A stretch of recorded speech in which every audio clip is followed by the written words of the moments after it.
In the 1960s, the American oil company Chevron, operating under the Texaco brand, entered into a contract with Ecuador's government to extract oil from the basin of the Amazon rainforest. Over the course of the next 26 years, Chevron extracted billions of gallons of crude oil that generated huge revenues for the company. In the process, this large oil company committed one of the worst acts of environmental abuse in history. On the west coast of South America, straddling the equator from which it derives its name, lies the country of Ecuador.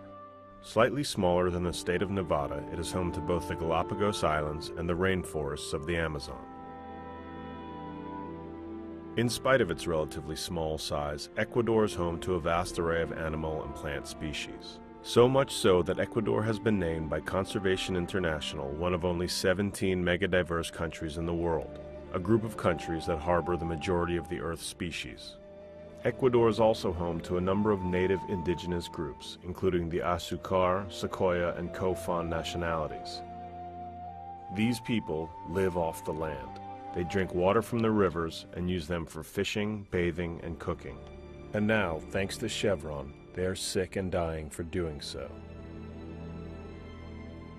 To understand how Chevron caused things to go so horribly wrong in Ecuador, we must first take a look at what steps are normally taken to protect the environment when drilling for oil.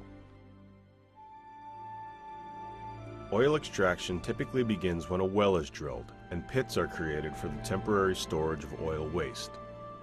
The pits are lined with industrial tarp, which acts as a highly resistant membrane with puncture and tear resistance designed for heavy weight, liquid, and extreme temperatures. The tarp prevents oil waste toxins from seeping into the ground. While extracting crude oil, the drilling muds, toxic oil waste, and chemical lubricants are stored in the lined pits. In the separation station, crude oil is refined, and the remaining toxic water, what in the oil industry is known as produced water, is re-injected into the ground. When the drilling is complete, the oil sludge is disposed of and the pit is refilled, restoring the site to its natural state. This is the process Chevron and other oil companies generally followed when extracting oil in the United States. Much of the industry had used these drilling and waste disposal practices for years before Chevron entered Ecuador. In fact, in 1962, the American Petroleum Institute published a manual describing the proper re-injection of produced water into the ground. The manual stated, among other things, that extreme care must be exercised in the handling and disposal of produced water, and warning of possible seepage into nearby surface water sources or onto lands used for farming and grazing. Texaco itself had even patented a new technique for re-injection which addressed the problem of pollutants seeping into groundwater. Because Chevron knew that to not do so would cause considerable pollution problems. And in the United States, they followed these standards, but not in Ecuador. Here is what Chevron did in the Ecuadorian Amazon, one of the most fragile and biodiverse ecosystems in the world that is home to 5 indigenous groups. Chevron chose not to re-inject toxic produced water into the ground. Instead, the company installed pipes to drain the toxic wastewater into rivers and streams. And Chevron chose not to line its waste pits the way it had done in the United States, allowing toxins to seep into the soils and contaminate groundwater often relied on by local inhabitants for their drinking water. And rather than properly dispose of the toxic sludge in the unlined pits, Chevron chose to leave it there. The company installed pipes to transport the sludge and contaminated rainwater into nearby streams. Rather than capture the toxic natural gas during extraction, Chevron burned off the gases, a process known as flaring, producing huge flames and releasing dioxins into the environment. This blatant pollution and destruction took place right in the backyards of the indigenous peoples of Ecuador. The damage done by Chevron is evident and widespread, with hundreds of wells and toxic pits spread out over an area of 1,500 square miles, roughly the size of the U.S. state of Rhode Island. Chevron's own top legal official in Ecuador estimated the company dumped more than 16 billion gallons of toxic waste into the Amazon. Independent studies estimate more than 18 billion gallons of toxic waste were dumped. All of this while the indigenous peoples of Ecuador continued to use rivers and streams for their drinking water, bathing, and fishing, the same rivers and streams into which Chevron dumped its toxic waste. Chevron officials even had the audacity to tell concerned village elders that the oil in the water was full of vitamins and minerals. This couldn't be further from the truth. Petroleum hydrocarbons found in the soils and water in Ecuador are known to cause a vast array of diseases and ailments, including liver damage, nervous system damage, spontaneous miscarriages, cancer, and even death.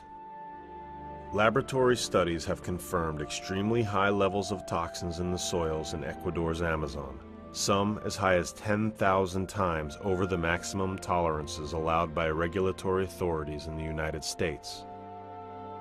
In several independent health evaluations, including one conducted in the village of San Carlos, cancer rates were up to 30 times higher than normal, and the incidence of childhood leukemia was found to have reached alarming levels.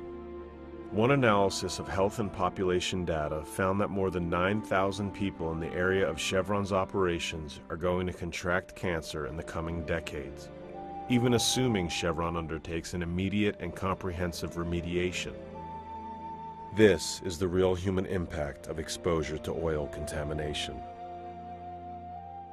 The public health catastrophe resulting from Chevron's environmental destruction easily could have been avoided if Chevron had lined the pits and re-injected toxic wastewater as required by the law and industry standards. Why then did Chevron choose to use substandard operational practices in the delicate rainforest environment of Ecuador? Because what Texaco and Chevron have always cared about most in Ecuador is protecting their profits, even at the expense of the indigenous groups and delicate ecosystem. And they thought they would never get caught. Its contract with Ecuador's government required Chevron to use modern technology and operate with care towards the environment. Beyond Chevron's moral and ethical obligations to extract oil in a safe manner, it was legally bound to do so. Shockingly, Chevron all but admitted that it was harming the environment by directing its employees to hide evidence of oil spills and instructing them to destroy any records of existing spills. After decades of environmental destruction and what essentially amounts to the wholesale decimation of indigenous peoples of Ecuador, in 1993 inhabitants of dozens of communities collectively known as Los Afectados, or the Affected Ones, filed a lawsuit to force Chevron to take responsibility for its disaster. As part of its game to avoid accountability, Chevron fought for 9 years to move the litigation from U.S. federal court in New York to Ecuador. It heaped praise on the fairness of Ecuador's courts and argued that they were perfectly capable of determining if the company should be held legally liable for its toxic dumping. This matter belongs in Ecuador. Chevron's lawyers and experts filed no less than 14 sworn affidavits in U.S. federal court praising the fairness and transparency of Ecuador's judicial system. Shortly after the lawsuit was filed, Chevron struck a deal with Ecuador's government to spend $40 million to cosmetically treat a small fraction of its 916 waste pits by covering them with dirt, without removing the toxins which to this day continue to contaminate soils and groundwater. The amount spent was less than 1% of the cost of a comprehensive cleanup, according to estimates from the rainforest communities. By comparison, BP committed $20 billion for cleanup and compensation after the much smaller Deepwater Horizon spill in the Gulf of Mexico. And Chevron's remediation contract with Ecuador's government did not require it to install technology to re-inject the billions of gallons of toxic wastewater that continued to be discharged into the Amazon waterways. All the while, Chevron made promises to Ecuador's government and its people that its so-called remediation was effective.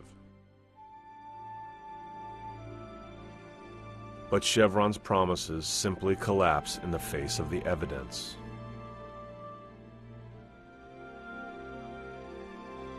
Chevron used a bogus laboratory test called the TCLP to quote-unquote prove that it had actually cleaned up its contamination.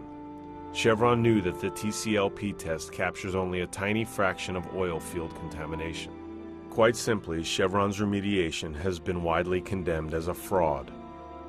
Chevron exposed the people of Ecuador to contamination far beyond acceptable levels under either U.S. or Ecuadorian law.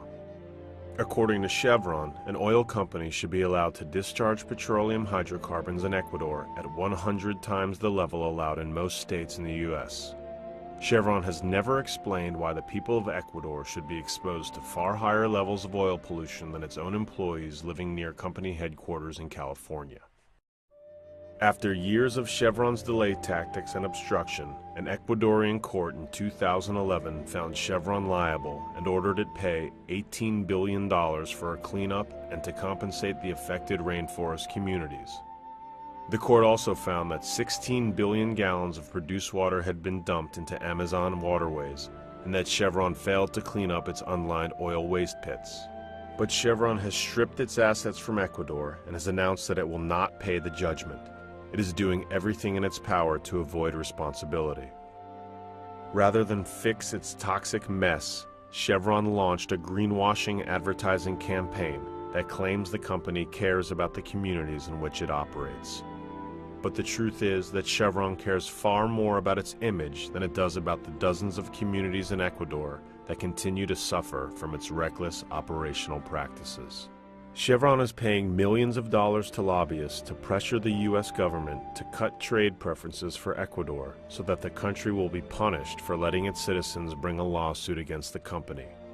In one quarter alone, Chevron paid lobbyists over $5 million.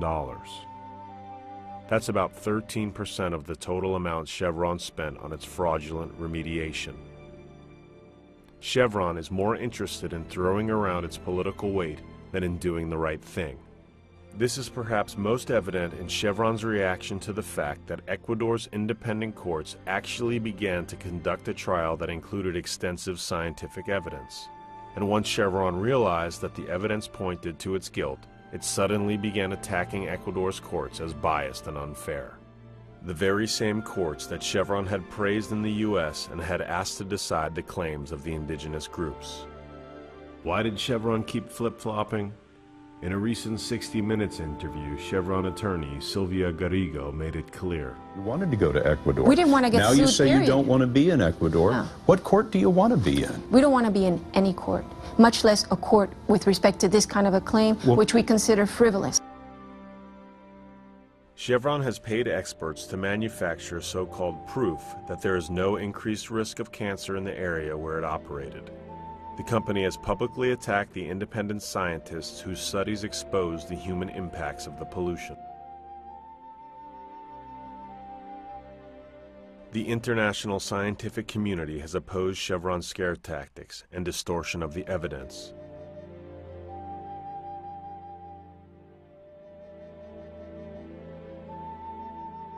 Chevron also used corporate spies such as this man, Diego Borja, to try and bribe an Ecuadorian judge on tape.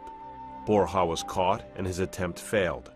Borja says that he has information that incriminates Chevron, but Chevron quickly moved him from Ecuador to an undisclosed location in the U.S., where the oil company pays him a salary while he does no work.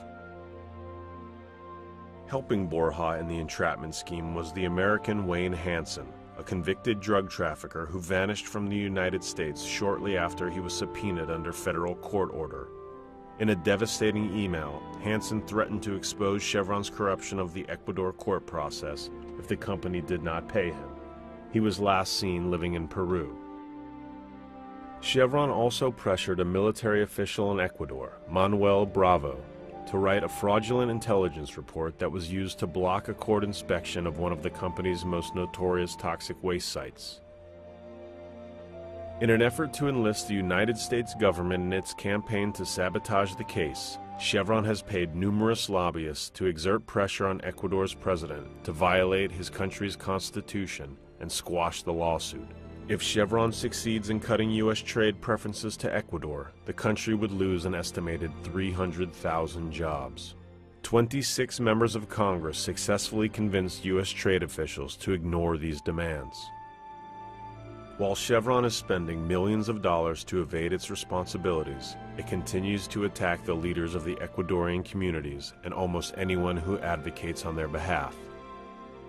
So now that Chevron broke the rainforest in Ecuador, what is it going to do to fix it?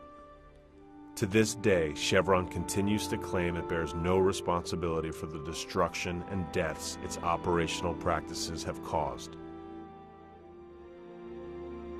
Numerous soil samples taken from Chevron's well sites still show they contain high levels of cancer-causing toxins. Meanwhile, the people of Ecuador's Amazon rainforest continue to drink poisoned water and bathe, fish, and wash in streams and rivers that are filled with oil hydrocarbons.